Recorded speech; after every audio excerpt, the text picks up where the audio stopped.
વડોદરામાં ટ્રાફિક પોલીસને ગરમીથી બચાવવા એસી હેલ્મેટ સહિત કીટનું વિતરણ. વડોદરા શહેરમાં વધતા તાપમાનને ધ્યાનમાં રાખીને ટ્રાફિક પોલીસ જવાનોની સુરક્ષા અને આરોગ્ય માટે મહત્વપૂર્ણ પહેલ હાથ ધરવામાં આવી છે. પોલીસ કમિશનર નરસિંહા કુમારની અધ્યક્ષતામાં સયાજીગંજ સ્થિત ટ્રાફિક એસીપી કચેરી તથા પશ્ચિમ ટ્રાફિક ઓફિસ ખાતે ટ્રાફિક પોલીસ માટે જરૂરી સાધન સામગ્રીનું વિતરણ કરવામાં આવ્યું હતું. આ કાર્યક્રમ દરમિયાન ટ્રાફિક જવાનોને ઉનાળાની કાળઝાળ ગરમીમાંથી રાહત મળે તે માટે બેટરીથી સંચાલિત એસી હેલ્મેટ તેમજ એલઈડી બીટન સ્ટીક આપવામાં આવી હતી. ઉપરાંત કીટમાં ઓઆરએસ પેકેટ, પાણીની બોટલ, સનસ્ક્રીન, ગોગલ્સ અને રિફ્લેક્ટર જેકેટ જેવા જરૂરી સુરક્ષાત્મક સાધનોનો સમાવેશ કરવામાં આવ્યો હતો. સાથે જ ટ્રાફિક વ્યવસ્થા દરમિયાન પારદર્શકતા અને સુરક્ષા વધારવા માટે બોડી વોર્ન કેમેરા પણ આપવામાં આવ્યા હતા. કડકડતી ગરમીમાં કલાકો સુધી રસ્તા પર ફરજ બજાવતા જવાનો માટે આ સુવિધાઓ ખૂબ જ ઉપયોગી સાબિત થશે. પોલીસ કમિશનરે જણાવ્યું હતું કે જવાનોના આરોગ્ય અને સલામતીને પ્રથમ પ્રાથમિકતા આપીને આ પહેલ કરવામાં આવી છે. કાર્યક્રમમાં મોટી સંખ્યામાં પોલીસ અધિકારીઓ અને ટ્રાફિક જવાનો હાજર રહ્યા હતા. આ વર્ષે જોવું મળ્યું છે કે સમર સિઝન વહેલી શરૂ થઈ ગયું છે. ઓલરેડી માર્ચ 2026માં 40+ ડિગ્રી સેલ્સિયસ ટેમ્પરેચર આપણે જોવા મળ્યું છે. આ પરિસ્થિતિમાં ટ્રાફિક બ્રિગેડના મહાનિદેશકો અને ટ્રાફિક પોલીસના કર્મચારીઓ અને અધિકારીઓ કામ કરતા હોય છે. પરંતુ સમગ્ર શહેરમાં મોબિલિટી બને રહે, ટ્રાફિક મેનેજમેન્ટ અને એન્ફોર્સમેન્ટ સુચારુ રૂપે થાય અને લોકોના વાહન ચાલકોના સુરક્ષા બની રહે તે માટે શહેર પોલીસ સતર્ક રહેવું પડે. એટલા માટે આપણા સમર સિઝન માટે એડવાન્સ પ્રિપરેશનના ભાગરૂપે આજે કેટલાક પ્રવૃત્તિ આપણે શરૂ કરી છે. તમે જોયું કે એક ટ્રાફિક અમ્બ્રેલા, આના સાથે એક બેસવા માટે એક ફોલ્ડેબલ ચેર અને દરેક પોલીસ કર્મચારી અને ટ્રાફિક બ્રિગેડના મહાનિદેશકને એક સમર કિટનું પણ વિતરણ કરી છે. આ રીતે ગયા વર્ષે પણ કેટલાક કર્મચારીઓને સમર કિટનું વિતરણ કરવામાં આવ્યું હતું. જેમાં એક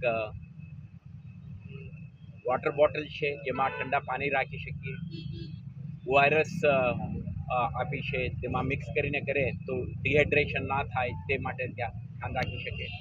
સાથે સાથે એક ગોગલ છે, સમરમાં પણ ટ્રાફિક જંકશનોમાં ઊભા રહીને કર્મચારી કામ કરી શકે. અને રિફ્લેક્ટિવ જેકેટ છે, જે એમને ખાસ કરીને સાંજના સમયે વિઝિબિલિટી બને રહે, કોઈ અકસ્માત ના સર્જાય તે માટેના સાધન છે. સાથે સાથે દરેક કર્મચારી સમર દરમિયાન એમને પ્રોટેક્શન મળે તે માટે ગયા વર્ષથી આપણે શરૂ કરી છે એસી હેલ્મેટ.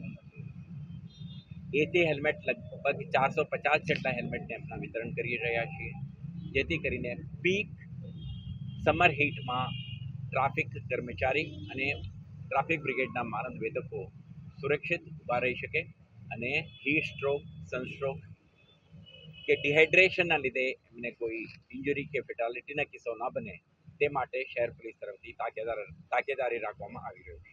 પરંતુ તમે જોયું, એન્ફોર્સમેન્ટ અને મેનેજમેન્ટ માટે દરેક કર્મચારી યુનિફોર્મ, હાથમાં બેટન, બોડીમાં જે ફરજ દરમિયાન પારદર્શિતા બની રહે, એકાઉન્ટેબિલિટી બની રહે, પોતાના અને સાથી નાગરિકોના વચ્ચેના જે દરેક ઇન્ટરેક્શન પ્લેઝન્ટ અને એઝ પર આપણે જે કહીએ સ્ટાન્ડર્ડ ઓપરેટિંગ પ્રોસિજર તે મુજબનું જ રહે તે માટે પણ આપણે દરેક કર્મચારીને સુસજ્જિત કરીએ છીએ.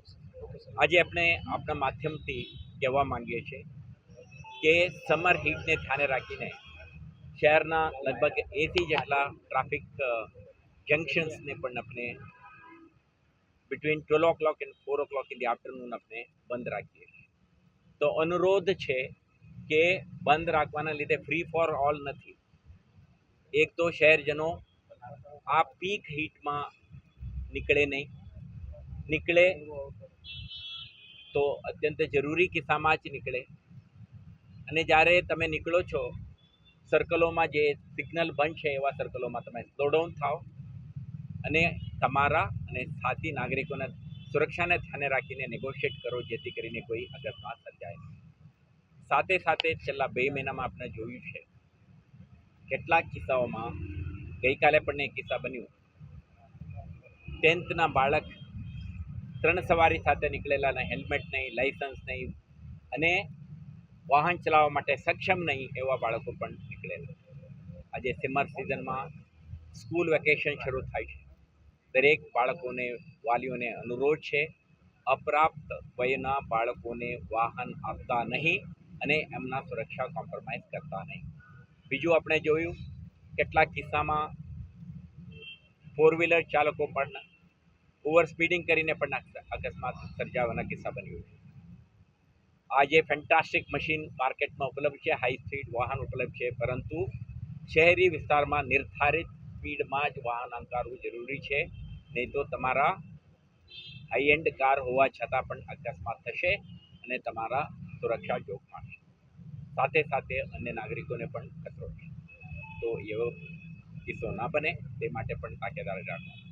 અને છેલ્લા 2 મહિનામાં આપણે જોયું, ગયા વર્ષે પણ આખા વર્ષ દરમિયાન આપણે કેમ્પેઇન ચલાવી હતી કે હેલ્મેટ પહેરો, તો છતાં કેટલાક વાહન ચાલકો હજુ હેલ્મેટ પહેરતા નથી. સુરક્ષા કોમ્પ્રોમાઇઝ થાય છે. અકસ્માતોમાં આવા લોકો શિકાર બને છે, મૃત્યુ થાય છે કે ગંભીર ઇજાઓ થાય છે. ફરીથી તમારા માધ્યમથી આપણે અનુરોધ કરવા માંગીએ છીએ, દરેક રોડ યુઝર, વાહન ચાલક પોતાના સુરક્ષા અંગે ખ્યાલ રાખે, હેલ્મેટ પહેરે, સીટ બેલ્ટ પહેરે, ઓવર સ્પીડિંગ ના કરે, ડ્રંકન ડ્રાઇવિંગ ના કરે, રોંગ સાઈડમાં ના ચાલે, લેન ડિસિપ્લિન બનાવી રાખે અને પોતાના પરિવારના, સમુદાયના અને સાથી નાગરિકોના સુરક્ષા અંગે જવાબદાર નાગરિક તરીકે ધ્યાન રાખીને ચાલે તો વડોદરા શહેરના દરેક માર્ગ, દરેક રોડ્સ, ક્રોસ રોડ્સ આપણા મુવમેન્ટ માટે, વાહન ચાલકો માટે સુરક્ષિત રહેશે. તો આપણા અપેક્ષા છે વર્ષ 2026માં વડોદરા શહેર ટ્રાફિક પોલીસ પૂરા તાકાતથી, પૂરા મહેનતથી, શ્રદ્ધાથી, નિષ્ઠાથી કામ કરશે તમારા સુરક્ષા માટે. પરંતુ અપેક્ષા છે શહેરજનો પણ આપણે સાથે મળીને કામ કરે અને પોતાના સુરક્ષા માટે બેઝિક નિયમોનું, ટ્રાફિક નિયમોનું પાલન કરતા થાય એવો અનુરોધ છે. આભાર.